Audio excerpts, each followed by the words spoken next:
Hello everyone, welcome to this video.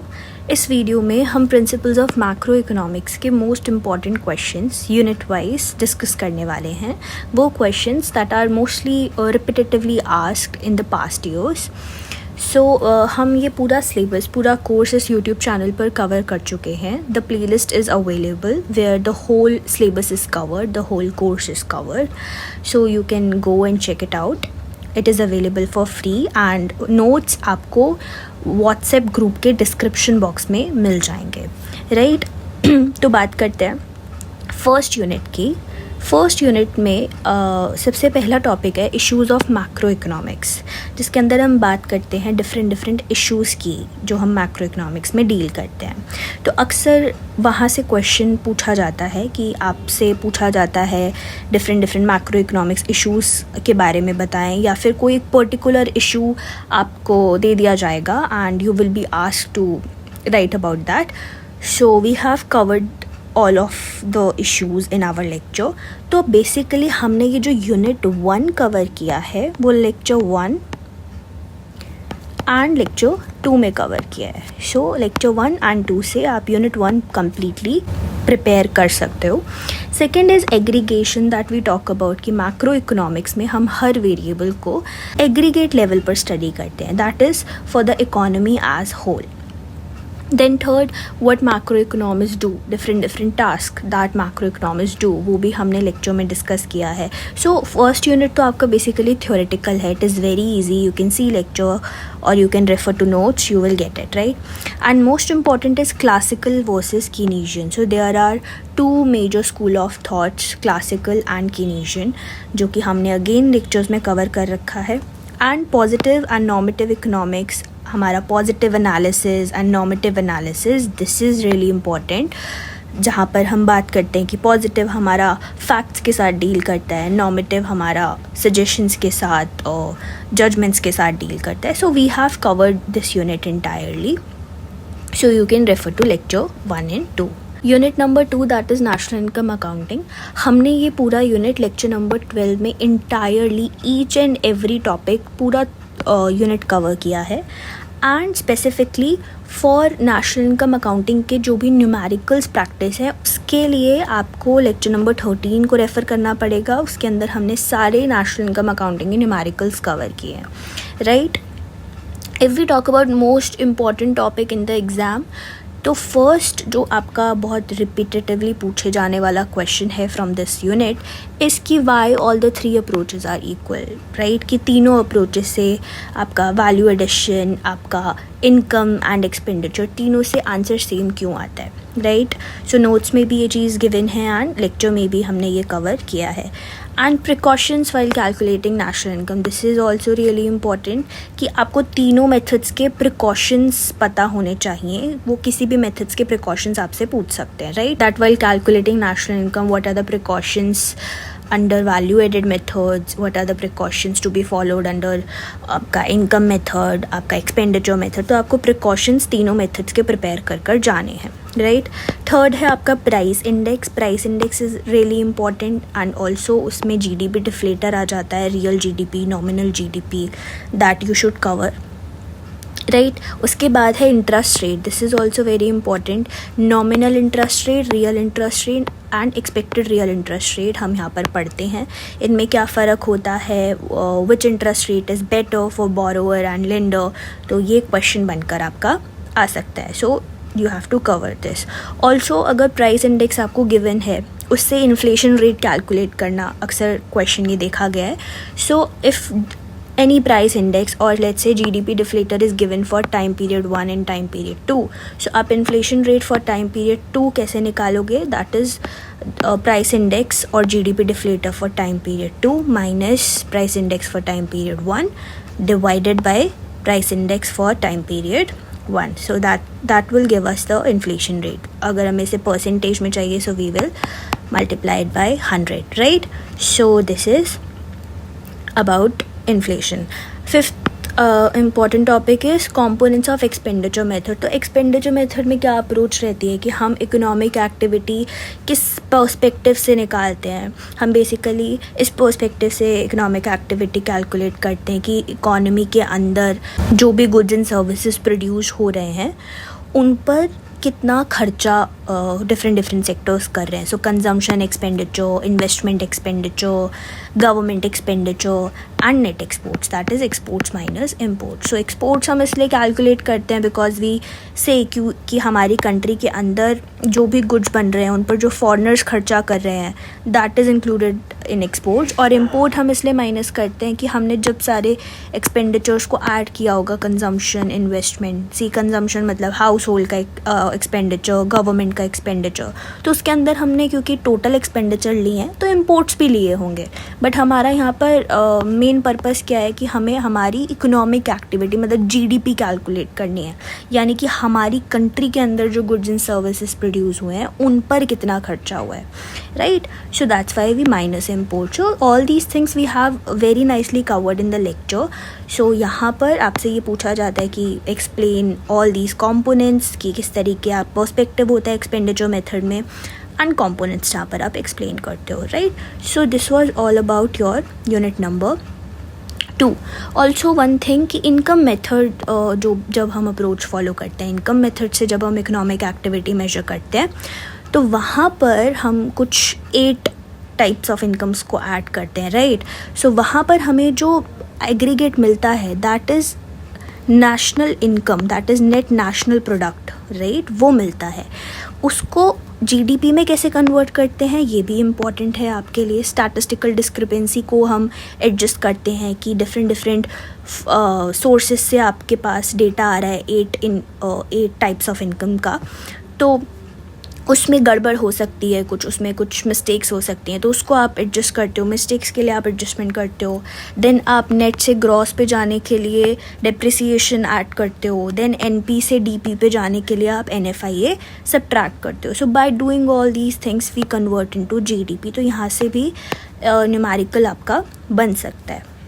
अगर हम बात करें यूनिट नंबर 3 की, that is determination of GDP, इसके अंदर सबसे पहले आपका बिजनेस साइकिल वाला चैप्टर आता है। बहुत ही छोटा सा थ्योरेटिकल चैप्टर है बट मोस्टली क्वेश्चन बन जाता है यहाँ से। तो बिजनेस साइकिल क्या होती है, different phases of business cycle, all these things which that we have covered in the lecture number 6। पूरा चैप्टर बिजनेस साइकिल का छोटा सा लेक्चर है, इसमें कवर है, you can refer to the lecture, आपका पूरा चैप्टर अच्छे से कवर हो जाएगा। Then second chapter in this unit is chapter 4 from able, consumption, saving and investment। तो ये चैप्टर आपका इन 3 लेक्चर्स में कवर है, lecture 3, 4 and 5। In 3 we have covered 4.1 that is consumption and saving. In 4 lecture 4 we have covered 4.2 investment and lecture number 5 में हमने 4.3 cover किया है, that is savings and investment equilibrium, right. जो बहुत इम्पॉर्टेंट चैप्टर है आपके लिए, सो make sure you cover that.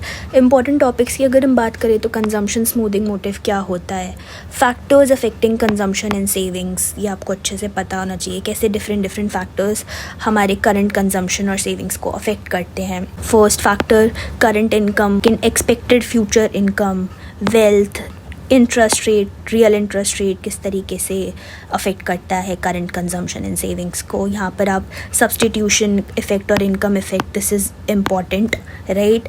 Then आप इन्वेस्टमेंट वाले टॉपिक में जब जाते हो 4.2 में, वहाँ पर हम बात करते हैं desired capital stock of investment कैसे डिटरमाइन होता है। तो जो फर्म्स हैं वो तब तक इन्वेस्ट करते हैं जब तक एमपी के marginal productivity of capital is equals to user cost of capital, right.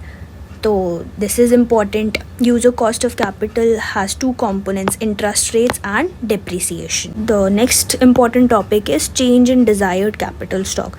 Desired capital stock में कैसे कैसे चेंज आता है, user cost of capital change होने की वजह से भी चेंज आ सकता है एंड एमपी के चेंज होने की वजह से भी। सो आपका एमपी के का ग्राफ डाउनवर्ड होता है एंड यूज़र कॉस्ट आपका हॉरिजॉन्टल होता है, राइट।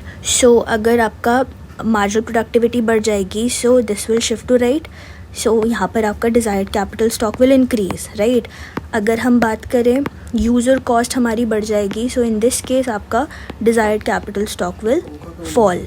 इसके बाद है effects of fiscal policy, that how government taxes and government expenditure affect our current consumption and current savings. This is also really important. And last, ITR and depreciation allowance. Talking about unit number 4, unit number 4 में आपके दो chapters हैं. First chapter number 9 income and spending from Dornbusch and chapter 5 from Abel, जिसमें सिर्फ 5.2 ही आपके syllabus में है, that is goods market equilibrium in an open economy. तो ये एक बहुत छोटा सा टॉपिक है जो हमने लेक्चर 5 में, यहाँ पर हमने लेक्चर 5 की बात की थी ना, जिसमें हमने 4.3 कवर किया है सेविंग्स एंड इन्वेस्टमेंट इक्विलिब्रियम. इसी के साथ में हमने goods market equilibrium in open economy, ये टॉपिक भी हमने इसमें कवर किया है, राइट. सो ये पार्ट आपका यूनिट 4 का यहाँ पर कवर हो जाता है. देन बचा आपका यूनिट 4 में chapter number 9 income and spending, है ना. तो चैप्टर नंबर 9 जो है वो आपका इन 3 लेक्चर्स में कवर किया गया है, 7, 8 एंड 9. तो ये लेक्चर्स आप रेफ़र कर सकते हो for this chapter. Again this is an important chapter. इसके अंदर बेसिकली फ़र्स्ट हम कीनेजियन मॉडल की बात करते हैं, कंजम्पशन फंक्शन, सेविंग्स फंक्शन क्या होता है, राइट. वहाँ पर हम MPC की भी बात करते हैं, slope of consumption function, MPS slope of savings function. तो यहाँ से भी न्यूमेरिकल बन सकता है. MPC का फॉर्मूला तो हमें पता ही है, right, change in consumption due to change in income, and MPS is change in savings due to change in income. So basically they tell us कि how much of additional income we are consuming, that is MPC, and how much of our additional income we are saving, that is MPS. Then important है equilibrium income determination, diagrammatically and conceptually you should be clear with that कि income determination कैसे होता है in the Keynesian model. Then the most important part जहाँ से questions आते ही आते हैं, that is multiplier, right. So lecture 8 all the derivations have been covered for the multipliers. वहाँ से आपकी न्यूमेरिकल्स की भी प्रैक्टिस हो जाएगी. So important is government expenditure multiplier, investment multiplier, tax multipliers, all the numericals in formulas, right. And also important theoretical topic from this unit is automatic stabilizers, that how income tax and unemployment allowances act as automatic stabiliser in the economy, कि recession के time पर वो automatically demand को बढ़ा देते हैं and बूम्स के time पर ऑटोमेटिकली वो डिमांड को घटा देते हैं. So that is this topic is also covered in the lecture number 7, right. So 8 और 9, 8 में हमने मल्टीप्लायर्स की बात करी है, राइट, एंड लेक्चर 9 में हमने एंड पोर्शन आपका चैप्टर 9 का कवर किया है, बजट वाला, right. So this is all about your talking about unit number 5, that is money. इसके अंदर आपके 2 चैप्टर हैं. चैप्टर 7 फ्रॉम एबल, जिसमें से सिर्फ आपको 7.1 ही कवर करना है, जिसके अंदर सारे थ्योरेटिकल ही मोस्टली टॉपिक्स हैं. What is money, functions of money, money aggregates, M1 and M2, money supply क्या होता है, एंड ओपन मार्केट ऑपरेशंस कैसे वर्क करते हैं इकोनॉमी में, buying and selling of securities by central bank, all these things. So आपका जो chapter 7 है वो लेक्चर नंबर 10 में कवर्ड है. And talking about the second chapter of this unit, chapter 4 that is from Blanchard, is covered in the lecture number 11. Again इस chapter में, chapter 4 से important है आपका derivation of money multiplier, 3 cases, when C is 0, when C is 1 and when C is between 0 to 1. Second is interest rate determination through 2 methods, right. And then last very important quantity theory of money, QTM एक अक्सर आ जाता है, critically analyse the quantity theory of money. So वो चीज़ that has also been covered in the lecture number 10. So refer that. Critically analyse में आप पहले QTM एक्सप्लेन करोगे, right, all the assumptions, the model, what the model says, and उसके बाद आप उसके क्रिटिसिज्म भी लिख सकते हो, and all these things. So this was all about the paper. All the best for your exam.